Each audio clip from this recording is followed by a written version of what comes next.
not on Zoom, it was YouTube. Um, there were moments in the worship songs that my sons kind of sang along, you know. There were moments that you kind of felt like you might be entering worship. I know that sounds bad.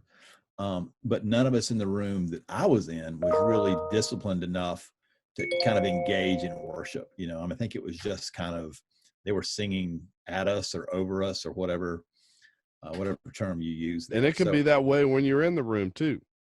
certainly, but So I think yeah. the danger is greater in this environment. Yeah, it's going to require great intentionality from your parents to be engaged and lead the way in that, because they're going to follow that example. You know, it's a lot easier for me to sing with my 3-year-old daughter in the room than it might be when she's 13. And so there's a Yeah. dynamic there that again turns into an opportunity, you know, for parents. That's an exciting thing. Mike, I look forward to you singing louder this Sunday. What do you think if We live streamed you watching a live stream? Yes. beautiful.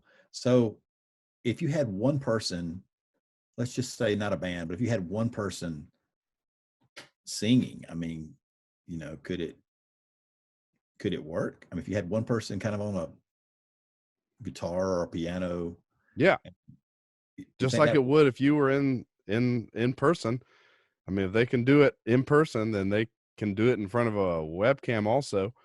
Mhm. You know, there's also no reason that you couldn't create a YouTube playlist of worship songs, you know, Yeah. and True. you know, and have them just watch that in order.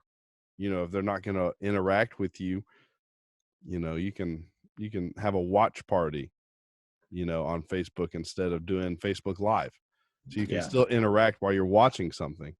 It's Yeah. just, you know, a long video you've made. So, Mhm. um, another thing you want to do when you're partnering with parents, cue the parent, but honor the parent, right?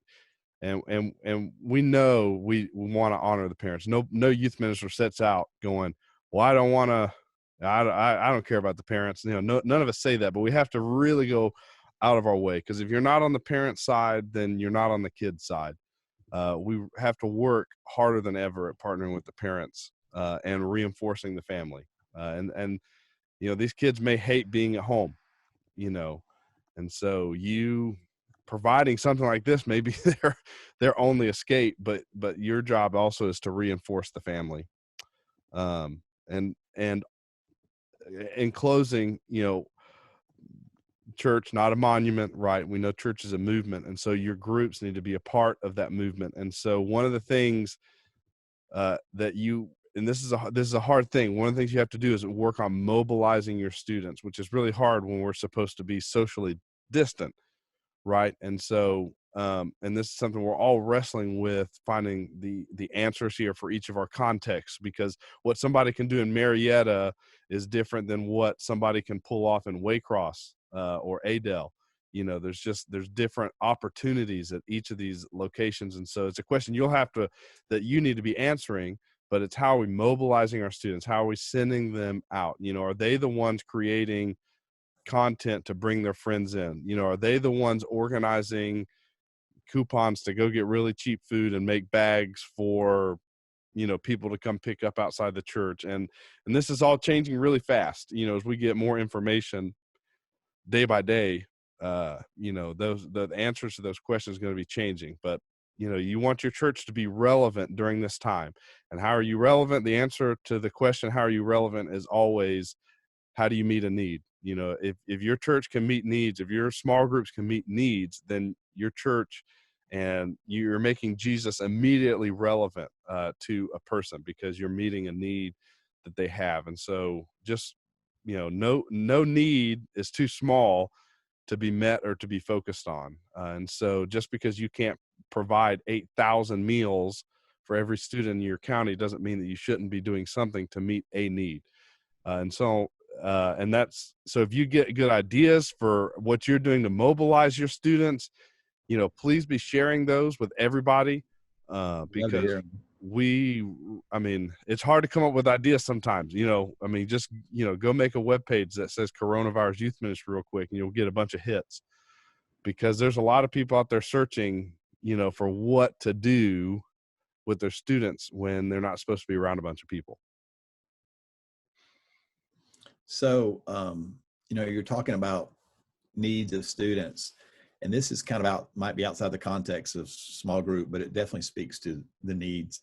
I can't believe that a student who's just had their track season taken away from them, or their baseball season, or maybe the drama that it worked on for a couple of months just canceled all of a sudden. I can't believe that they're not going through some serious loss. Yeah.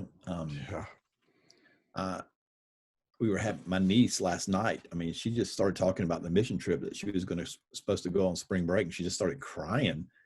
Not as a immature cry, but as she had just kind of built it up. I mean, she's looking forward to going back to see the same people again, and now she's not going.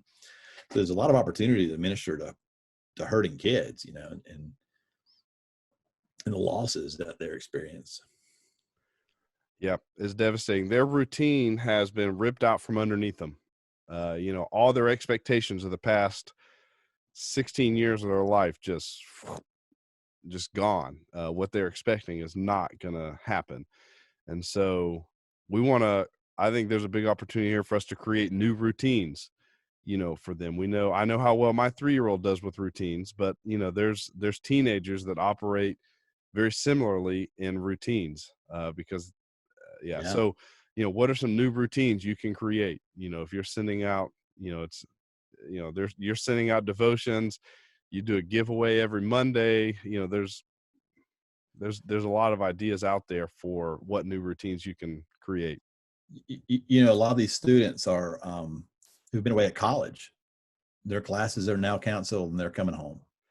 Yeah, they do not get to. I mean, they need a new routine. Sounds like some new small group leaders to me. It obviously, but Amen.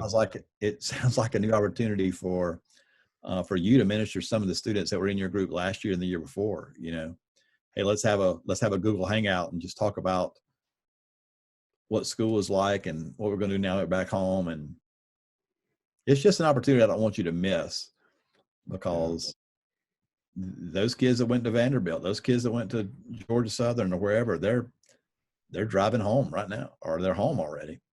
Yeah. Yep. Lots of people to think about. So, hey, you want to look at some of these questions over here? Yeah, I've been answering them as we go. What about a photo scavenger hunt? Is that Daniel Peavy? Yeah, it is. Okay. He keeps changing his name. Just making sure. Photo scavenger hunt. That's they cool. can do in their neighborhood. People that want to do that, then jump all for it. That'd be fun. Yeah. So, listen, so I guess we all have to be money conscious during this time, because who knows what that's going to look like over the next 3 or 4, 6 weeks. If your church doesn't have online giving, I would get in gear, talk to your pastor, talk to your deacons, and see if you can go ahead and get that happening. Seriously, you need to get that going quickly. But if maybe you've got money budgeted towards spring activities that you're not going to have, and you could do a photo scavenger hunt and give away a cool prize, like a gift card to something, or a Amazon gift card, or maybe you can reuse the money that you were going to use for. What is he doing? Taking a picture of you. That photo scavenger hunt. I'm part of a young adult photo scavenger hunt at my church, and I need a picture of an old guy. Don't forget that opportunity. The money that you were going to use for XYZ, you might be able to use to purchase the pro account of Zoom, or you might be able to use to offer gifts for a photo scavenger hunt. Let's see. Yeah, I've got a college senior who last semester was ended. That's really rough. I mean, you think about it. You've worked all year, and now your college graduation, all that is just gone. That social activity is just removed. So I would think it's a good time to reach out to these. I've never used Kahoot, but if I could find a way to host a trivia night, I would be all in for that. If you could find a way to have like a trivia night where y'all can all still interact. That's good. Jackpot Hangout. What's that? checkbox. So that's those are all the notes that I have that we wanted to share with you all. So everybody, if you want to just unmute yourself, you can continue this hangout. I'm going to stop recording now, if that's cool with everybody.